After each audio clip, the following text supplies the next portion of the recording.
As a smoker, if you lack the knowledge you need, I'm afraid it's so hard to quit. You could try any method you wish to, but if you don't know what you're fighting against for, how are you gonna quit? You'll only have a bunch of list of relapses and your hopes breaking into pieces. Even that was my case before the past. About 6 years ago, I was that smoker. I was lighting a cigarette all the time, didn't know what to do, and wishing to quit every single day. I tried so many cessation tools, but I'm afraid I got stuck in the mud by my each attempt. I didn't give up, started research for the new tools, then I stumbled upon these 2 books. If you give them a shot and read them carefully, I can guarantee you're gonna stop smoking even if you don't want to. So the first book we're gonna cover is Neurohabits by Peter Collins. In this book, you're gonna understand how our brain adapts certain habits and doesn't give a damn if it's good or bad. I know it kinda sounds strange, but even if you smoke cigarettes or you're trying to learn guitar, for our brain is still the same. He only just wants to adapt it so he could less spend energy so we could survive from the tiger attacks. But there's no tiger attacks. I'm in the forest recording this video to you and I'm living a safe life. But my brain doesn't know that. He still thinks, oh, we're still in the caveman time. So whether we smoke a cigarette or learn a guitar, so we speak, he wants to adapt it so we could increase our survival chance. That's the key point of dropping a habit. You may have a question in your mind saying, but I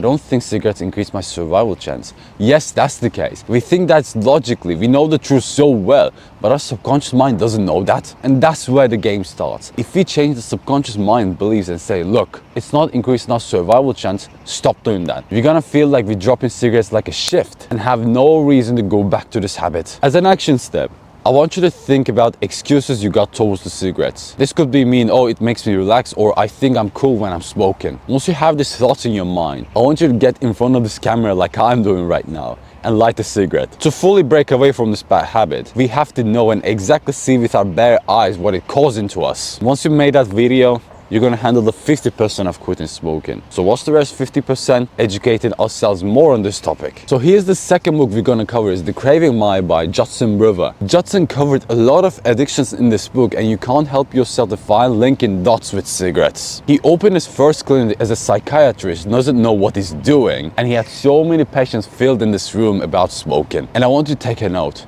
He's a guy who doesn't smoke. He solved so many patients with smoking issues. He achieved this goal by a simple thing, which is being present at the moment. It kind of sounds so simple and vague at the same time, because what is present technically? The present moment means we kind of being in the flow without spending any energy on. This could be happening like you're doing any activity like I'm doing right now, or you're reading a book. But you will notice significantly you will have 0 thoughts in your mind. Once we achieve that state, we're gonna quit our addictions like a shift and realize the whole truth beneath it. Why? Because we're present and we could observe it really. As an action step, I want you to grab a cigarette and put it in front of your eyes. From the stick to tobacco, I want you to observe every piece of it. Even if you have desire to smoke or not, I want you to light it so you could see the actual truth. Observe how it tastes, observe the feeling of lightning and so many more things about cigarettes so we could break this imaginary trap. We get hooked into this habit not because of the nicotine, because of the emotions we felt towards cigarettes. I want you to remember your first lighting moment. You grabbed the pack, pulled one and you felt intense emotions. And most of the time they're negative. Your whole tissues of your body trying to warn you about this topic, but all of us insist on going in for more